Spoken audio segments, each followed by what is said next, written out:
Ассаляму алейкум. Бүгін біздің істейтін диадемамыз. 4-ші размерлі моншақты аламыз. Иненің лесканың екі жағына инені өткіземіз. Және бірінші біздер 5 штук моншақты алып, екінші инемен 5-ші штуктағы 5-ші моншаққа кіргізетін боламыз. Және бізде мынандай 5 штуктық дөңгелекті моншақ пайда болады. Және келесінде біздер бір инеден бір штуктан алып, келесі моншаққа бір-біріне кіргізетін боламыз. Дәл осылай келесіне де бір штуктан аламыз иненің екі жанынан. Келесі моншақты бір-біріне кіргізетін боламыз. Дәл осылай 25 сантиметрге дейін біздер қайталаймыз.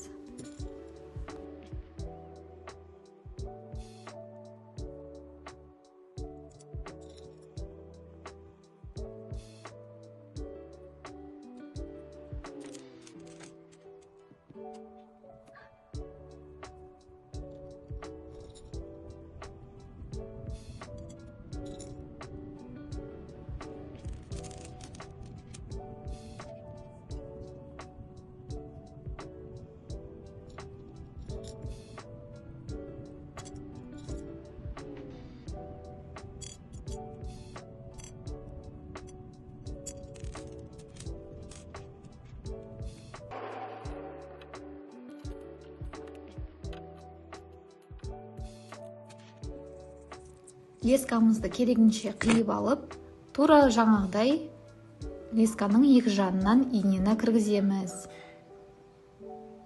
Мұнда тұрған моншақтан біздер инені өткіземіз, оңынан немесе сол жағынан.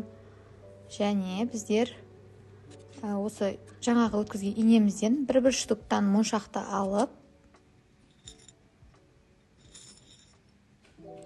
келесі моншақты біздер бір-біріне өткіземіз.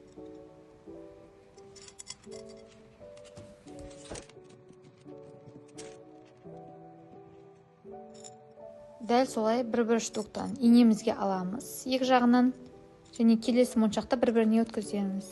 Дәл осылай біздер бірінші жағындағыдай етіп, екінші жағында 25 сантиметрге дейін осылай өріп шығатын боламыз.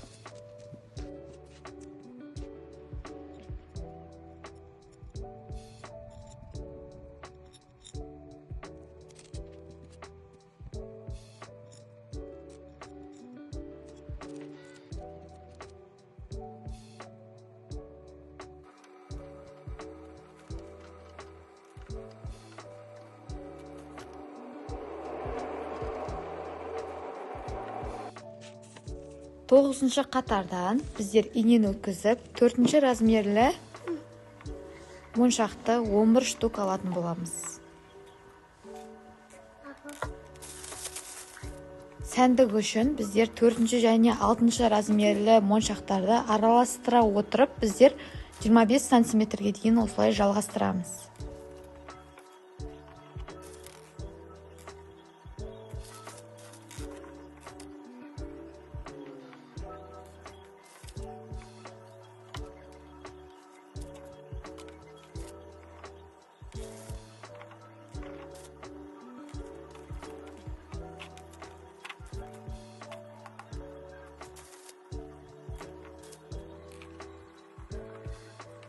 Жиырма 25 сантиметрге жеткеннен кейін біздер осы моншақтың ішімен инені өткізе отырып, бастапқы біздің моншағымызға ораламыз.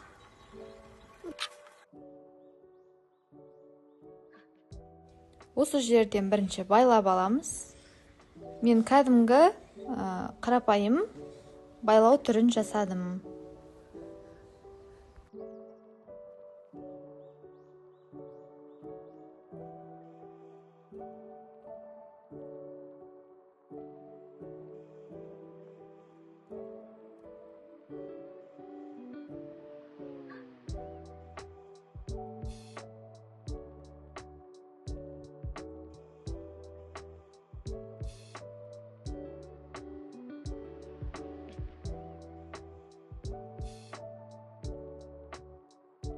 дәл осылай жанынан 2 жемчуг, 2 қатар, ал екінші бетінен тура осылай 3 қатар жасайтын боламыз. Келесі моншақтан өткіземіз. Және сол моншақтан біздер сәндік үшін тура жаңағыдай 4 және 6 размерді араластыра отырып, біздер 36, жалпы айтқанда 36 моншақ болу керек. Сол моншақ болғанша біздер бір-бірінен қатарластыра отырып, 4 пен 6-ны араластыра отырып, біздер лескаға өткізетін боламыз.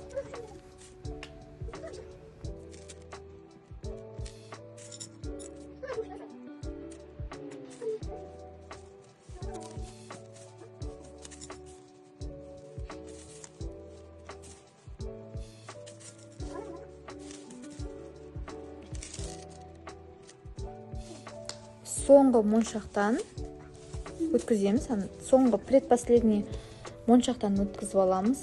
Келесі моншаққа өткізіп, инемізді, лескамызды тура жаңағыдай 4 және 6 размерді араластыра отырып, 25 моншақ болғанша, жалпы саны 25 моншақ болғанша тура осылай жалғастыратын боламыз.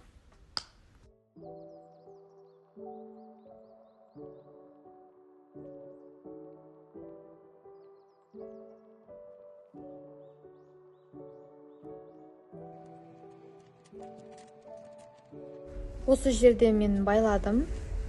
Моншақтың ортасында тұруы үшін. Және қазір байлап болған соң біздер келесі моншаққа өтеміз.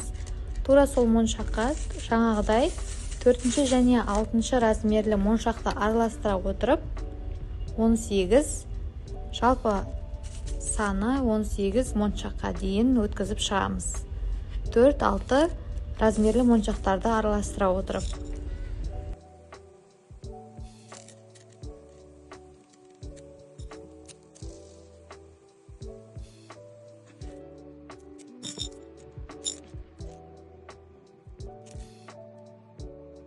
Осы жерден байлаймыз.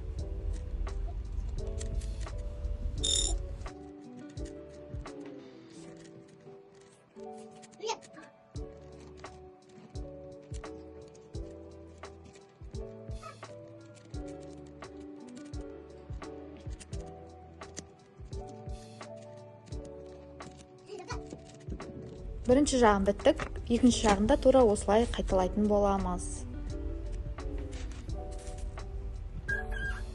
Енді біздер 6 размерлі моншағымызды алып, біздер застежкаға қадайтын боламыз. Мен қарапайым байлаудың түрін жасадым.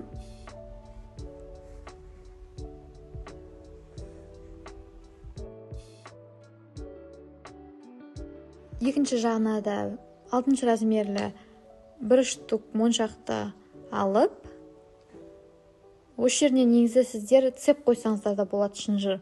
Өйткені әр адамның басы әртүрлі, размерін былай өлшеу үшін ыңғайлы болады. Мен осылай өз өлшеміме қарай істедім. Біздің жұмысымыз дайын.